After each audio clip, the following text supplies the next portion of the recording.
সম্রাট যখন ভিডিও বানায়। তো হাই গাইস, এই চলে এসেছি আমি বাগান। তোমরা দেখতেই পাচ্ছ এই বাগানটা অনেক বড়। এই যে দেখো এখানে এরা কি করছে। এ তো গারপাড়া।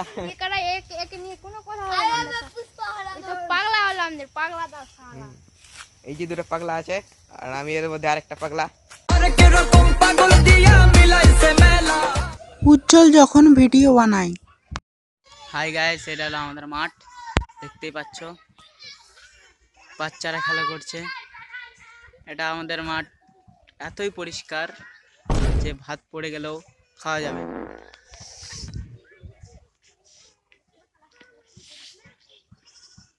কি গুলে নাকি ভাই, কি হয়ে গেছে বে?